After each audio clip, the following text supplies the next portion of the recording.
আমার দুষ্টু বন্ধুরা, কেমন আছো তোমরা? নিশ্চয়ই তোমরা খুব ভালো আছো। তোমাদেরকে মজা দেওয়ার জন্য আবারও নতুন একটি গল্প নিয়ে এলাম। আজকের গল্পটি খুবই মজাদার হতে চলেছে। আমি শিওর বলতে পারি গল্পটি শেষ পর্যন্ত শুনলে তোমাদের দাঁড়িয়ে যাবে। তাই ভিডিওটা শুরু থেকে শেষ পর্যন্ত দেখার অনুরোধ রইল। তাহলে কথা না বাড়িয়ে এবার আসল ঘটনা আসি। আমার নাম ইমন। আমার বয়স 22 বছর। কিছুদিন আগে আমি বিয়ে পাশ করেছি। আমার মায়ের নাম শিরিন জাহান আর আমার বাবার নাম তৌকির খান। বাবা মা, দাদি এবং 4 বছরের ছোট বোন আরিফাকে নিয়ে আমাদের ছোট্ট সংসার। আমার বাবা মায়ের বয়সের মধ্যে অনেক ব্যবধান। আমার বাবার বয়স 59 বছর আর আমার মায়ের বয়স মাত্র 36 বছর, কিন্তু আমাকে দেখলে কেউ বিশ্বাসই করবে না যে আমার মায়ের 22 বছরের একটা ছেলে আছে আর 4 বছরের একটা মেয়ে আছে। আমার মা দেখতে খুব সুন্দর, গায়ের রং ফর্সা, মায়ের মুখটা অনেক বেশি মায়াবী, পালতোলা নৌকার মতো মায়ের দুটি চোখ। মায়ের চেহারা যে কোনো পুরুষের মাথা খারাপ করে দিতে পারবে। আমার মা অনেক বেশি শিক্ষিত আর স্মার্ট। আমার মা এখনো ওয়েস্টার্ন পরে, যাতে করে মাকে খুব বেশি ইয়াং লাগে। আমি কোনো দিন আমার মাকে নিয়ে কোনো খারাপ চিন্তা করিনি, বরং আমি আমার মাকে অনেক বেশি ভয় পেতাম। একদিন সোমবার আমরা সবাই বাসায় যে যার মতো, হঠাৎ করে মায়ের কাছে একটা ফোন আসলো আর মা হাউমাউ করে কাঁদতে লাগলো। পরে জানতে পারলাম যে আমার বাবা একটা রোড অ্যাক্সিডেন্টে মারা গেছে। বাবার মৃত্যুতে আমরা সবাই ভেঙে পড়ি। বাবা মারা যাওয়ার 3-4 মাস পরে আমরা সবাই স্বাভাবিক হতে শুরু করলাম। কিন্তু সমস্যাটা হলো যে আমার বাবা মরার আগে সব সম্পত্তি আমার নামে লিখে দিয়েছিলেন। তারপর থেকেই আমার দাদির সমস্যা যে আমি যদি অন্য কাউকে বিয়ে করি তাহলে আমার মা ও আমার বোন অসহায় হয়ে যাবে। তাই আমার নানি ও দাদি মিলে একটা বুদ্ধি বের করল। তারা একদিন আমাকে ডেকে বলল, দেখো, আমরা একটা সিদ্ধান্ত নিয়েছি যা তোমাদের মেনে নিতে হবে। আমি আর আমার মা চুপচাপ শুনছি। হঠাৎ করে নানি বলে উঠল, আমরা চাই শিরিন, তুই আবার বিয়ে কর। কারণ তুই এখনো অনেক বেশি জোয়ান, তোর জীবন পড়ে আছে। তোর মেয়ে এখনো অনেক ছোট আর তোর মেয়েরও বাবার দরকার আছে। মা চুপচাপ শুনছে। তারপর আবারও নানি বলে উঠল যে, দেখ শিরিন, আমরা অনেক ভেবে এই সিদ্ধান্ত নিয়েছি যে ইমনও এখন বড় হয়েছে। কিছুদিন পর ওকে বিয়ে দিতে হবে, তাই আমরা চাই তুই আর অন্য কাউকে বিয়ে না করে ইমনকে বিয়ে করো। মা বলল, তোমাদের মাথা ঠিক আছে? ইমন আমার ছেলে, ওকে আমি জন্ম দিয়েছি, ওর সাথে আমার বিয়ে কিভাবে হবে? এটা অনৈতিক আর পাপ। আমরা জানি যে এখানে কিছু সমাজের নিয়ম আছে, কিন্তু নিয়ম একটা সময় যে চেঞ্জ করতে হয়। মা তাই বলে নিজের ছেলেকে দিয়ে। তোমরা এটা ভাবতে পারো কিভাবে? আমি কোনোদিন এই পাপ কাজ করব না। তারপর নানি আর দাদি অনেক জোর করল আর হুমকি দিল যে আমরা যদি এই সিদ্ধান্ত মেনে না নিই তাহলে তারা এই বাড়ি ছেড়ে চলে যাবে। মা হাউমাউ করে কান্না শুরু করল। আমি চুপচাপ বসে আছি। আমার বলার মতো কোনো ভাষা নেই। তারপর দাদু আর নানু মাকে বোঝানো শুরু করল যে দেখ, তৌকির মরার আগে সবকিছু ইমনের নামে করে গেছে। এখনো যদি অন্য কোনো ভুল মেয়ের পাল্লায় পড়ে তাহলে তোর আর তোর মেয়ের জীবন ধ্বংস হয়ে যাবে। তোর মেয়ের কথা চিন্তা করে রাজি হয়ে যা। মায়ের কান্না থামে না। আমি তো অবাক, কারণ আমি মাকে নিয়ে কোনোদিনই সেভাবে কিছু ভাবিনি।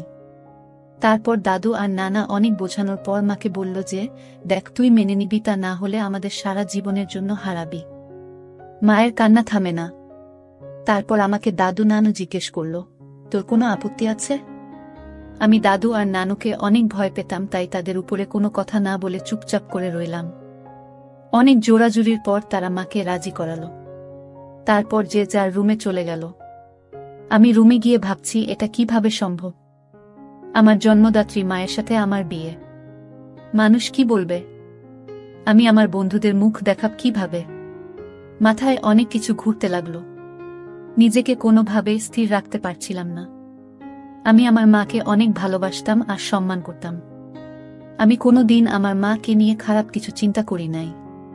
তো আমার জন্য আর মায়ের জন্য এই ব্যাপারটা মেনে নেওয়া অনেক কঠিন ছিল। আমাদের বিয়ের কথা ঠিক হওয়ার পর থেকে আমি মায়ের সামনে যেতে লজ্জা পেতাম। মা ও আমাকে আগের মতো বকাচকা করত না। আমাকে দেখলে মাথা নিচু করে নিজের কাজ করত।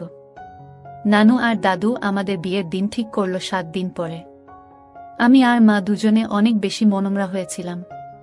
তারপর একদিন মা আমার কাছে এসে বলল, ইমন, তুই কি বিয়েতে রাজি? আমি বললাম, আমি আর কোনো রাস্তা না দেখে হ্যাঁ বলেছি।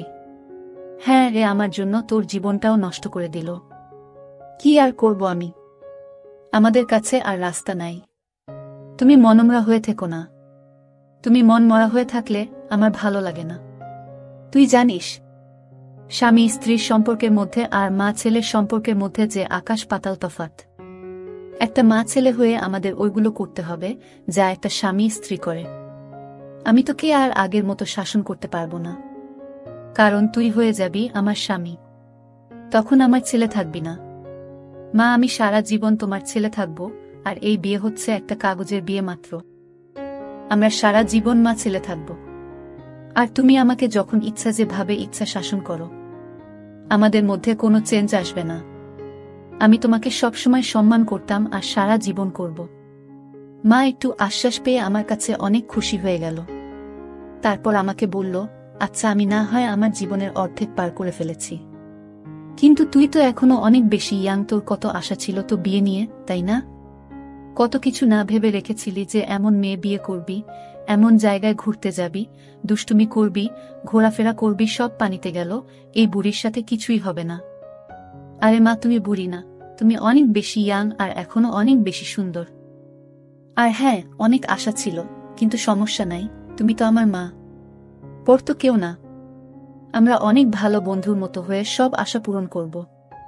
মা আমার কথা শুনে একটু খুশি হয়ে গেল। তারপর বলল, আচ্ছা ঠিক আছে, আমরা আজকে থেকে অনেক ভালো বন্ধু। আমরা একে অপরের সাথে সব শেয়ার করব। মা আমার মাথায় একটু হাত বুলিয়ে নিজের রুমে চলে গেল। পরের দিন থেকে মাকে আর মন খারাপ মনে হলো না। আমি আর মা সেদিন অনেক বিষয় নিয়ে কথা বললাম। আমি মাকে এটা বললাম, আমার জীবনে কোনো প্রেমিকা ছিল না। মা তো শুনে অবাক হয়ে গেল। তারপর আমাকে তার জীবনে অনেক গল্প আমাকে বলল। আমি আর মা অনেকটা ফ্রি হয়ে গেলাম। আমি আর মা বিয়ে হওয়ার যে দিনগুলো বাকি ছিল, আমরা আমাদের জীবনের সবচেয়ে ভালো সময় কাটিয়েছি একসাথে। কারণ আমরা একসাথে হাসাহাসি করতাম, মুভি দেখতাম, রাতভর আড্ডা দিতাম, একসাথে গেম খেলতাম, আবার ঘুরতে যেতাম। আমি ওই কয়েকদিনে আসলে ভালো বন্ধু হয়ে গেলাম। যাই হোক, আমাদের বিয়ের একদিন আগে দাদু আর নানু আমাকে আর মাকে নিয়ে গেল শপিংয়ের জন্য। আমরা খুব হাসাহাসি করছিলাম, তা দেখে নানু আর দাদি অনেক খুশি হল। যাই হোক, আমি আর মা পছন্দ করে অনেক কিছু কেনাকাটা করলাম। মাকে আমি পছন্দ করে প্রথম বেনারসি শাড়ি কিনে দিলাম। মা একটু লজ্জা পেয়ে গেল। পরের দিন আমাদের বিয়ের আয়োজন করা হলো। কিছু মানুষকে ডাকা হলো। যাই হোক, মাকে দাদি আর নানি মিলে রেডি করে দিচ্ছে। আমি গোসল করে শেরওয়ানি পরে নিলাম। তারপর নিজের রুমে অপেক্ষা করতে লাগলাম। একটু পরে দাদি এসে বলল, কাজী সাহেব চলে এসেছে। এই কথা শোনার পর থেকেই আমার বুকটা কেমন যেন থরথর করে কাঁপা শুরু করে দিল। কারণ আজকে আমার বিয়ে হতে যাচ্ছে, তাও আবার আমার নিজের মায়ের সাথে। আমি খুব বেশি ভয়ে ছিলাম। রুম থেকে বের হয়ে দেখলাম মা আগে থেকে টেবিলের মধ্যে বসে আছে। মা বেনারসি শাড়ি পরেছে, মাথায় কাপড় দিয়ে রাখছে, হাতে হালকা গয়না পরছে আর হালকা মেক আপ করছে। মাকে আসলেই সুন্দর লাগছে, একদম ঠিক যেন নতুন বউয়ের মতো। আমি গিয়ে মায়ের পাশে বসলাম আর কানে কানে ফিসফিস করে বললাম, মা, তোমাকে অনেক সুন্দর লাগছে। আমার কথা শুনে মা একটা হাসি দিল। তারপর কাজী সাহেব আমাদের বিয়ে পড়ানো শুরু করল। কাজী জানত যে আমরা মা ছেলে, তারপরও অনেক টাকার বিনিময়ে বিয়েটা পড়াচ্ছে। যাই হোক, আমরা দুইজনে কবুল বলে ফেললাম। আমাদের বিয়ে হয়ে গেল। আমরা মা ছেলে থেকে হয়ে গেলাম স্বামী স্ত্রী। যে নারী আমাকে পেট ধরেই পৃথিবীতে এনেছে, সে কিনা আমার বিয়ে করা বউ হয়ে গেল। দাদি আর নানি তো অনেক খুশি, আমাদের আশীর্বাদ করলেন। তারপর বাকি মেহমানরা আমাদের আশীর্বাদ দিয়ে রাতের খাবার খেয়ে চলে গেলেন। তারপর আমরা সবাই খাবার টেবিলে বসে খাচ্ছি। ওই সময় আমার বোন আমাকে বলল, ভাইয়া, আজকে কার বিয়ে হলো? তারপর দাদি আরিফাকে কোলে নিয়ে বলল, আরিফা, আজকে থেকে তুমি ওকে বাবা বলে ডাকবে। ও ছোট মানুষ মাথা নাড়িয়ে হ্যাঁ বলল। আমাদের খাওয়া দাওয়া শেষ করে আমাকে নিয়ে তার রুমে গেল। আমি আমার রুমের দিকে যেতে লাগলে দাদি আমাকে বলল, ইমন, আজকে থেকে তুমি নতুন জীবন শুরু করেছ। তোমার মা এখন তোমার বিয়ে করা স্ত্রী। ওর সব চাহিদা, ইচ্ছে, সুখ দুঃখ এখন থেকে তুমি দেখবে। ওকে এখন থেকে একজন আদর্শ স্বামীর মতো ভালোবাসবা। আমি দাদির কথা শুনে অনেক বেশি লজ্জা পেয়ে গেলাম। তারপরও শুধুমাত্র মাথা নাড়িয়ে বললাম, তারপর আমার রুমের দিকে যেতে লাগলাম। দাদি থামিয়ে বলল, আজকে থেকে তোমরা একসাথে ঘুমাবা। আমি তো আরো চমকে গেলাম। তারপর দাদু আমাকে নিয়ে মায়ের রুমে ঠেলে দিল। দেখলাম না তোমাকে কি যেন বোঝাচ্ছে। আমি যে দাঁড়িয়ে রইলাম। একটু পরে না দেখে বলল, আসেন জামাই সাহেব, আমি বের হয়ে যাচ্ছি। আমি এই কথা শুনে লজ্জায় লাল হয়ে গেলাম। এরপরে নানি রুম থেকে বের হয়ে গেল। আমি রুমের দিকে তাকিয়ে দেখি রুমটা অনেক সুন্দর মতো সাজানো। খাট ফুল দিয়ে অনেক সুন্দর করে সাজিয়েছে, কারণ তারা চায় আমি আমার মায়ের সাথে বাসর করি। যে আমার ভাবতেই কেমন যেন ঘৃণা লাগছে। আমি চুপচাপ দাঁড়িয়ে রইলাম। মা আমাকে দেখে বলল, আসো ইমন, দাঁড়িয়ে আছো কেন? আমি মায়ের কথা শুনে গিয়ে খাটের মধ্যে বসলাম। তারপর মাকে বললাম, দেখছো তারা কি করেছে, রুমের অবস্থা। তাদের মাথায় আসলেই ঝামেলা আছে। আরে বইল না, আমাকে যে কত কিছু বলল, কিভাবে কি করতে হবে। তারা আসলে ভাবছে যে আমরা মা ছেলে হয়ে গুলো করব। হ্যাঁ, যত সব ফালতু। যাক, বাদ দাও। এখন থেকে আমাদের এক রুমে ঘুমাতে হবে। তোমার কি কোনো সমস্যা হবে? না, সমস্যা হবে কেন? তুমি তো ছোটবেলায় আমার সাথে ঘুমাইতা, আর এখন তুমি থাকলে ভালোই হবে। ঘুম না আসলে আড্ডা দেওয়া যাবে। যাক, তাহলে ভালো। তো আজকে কেমন লাগলো? সত্যি বলতে না, আমার অনেক ভালো লেগেছে। এত বছর পর মনে হচ্ছে আমি আবার কোণে হয়েছি, বউ রূপে সেজেছি। আমার কাছেই খুবই ভালো লেগেছে। তোমার কাছে কেমন লেগেছে? আমার মধ্যে অনেক ভয় কাজ করেছে যে আমাদের সম্পর্ক কিভাবে মিনিটের মধ্যে চেঞ্জ হয়ে গেল। আরে কই, আমরা তো আগে থেকেই ডিসিশন নিয়েছিলাম যে আমরা অনেক ভালো বন্ধু হয়ে থাকব। এইসব আজাইরা জিনিসগুলো নিয়ে মন খারাপ করব না। হ্যাঁ, ঠিক বলেছ। যাক, আমি অনেক বেশি ক্লান্ত। আমি না হয় ঘুমিয়ে পড়ি। মা বলল, হ্যাঁ, আমি অনেক বেশি ক্লান্ত। আমি ফ্রেশ হয়ে আসি, তারপর আমিও ঘুমিয়ে পড়ব। তুমি শুয়ে পড়ো। আমি আচ্ছা বলে খাটের একপাশে শুয়ে পড়লাম।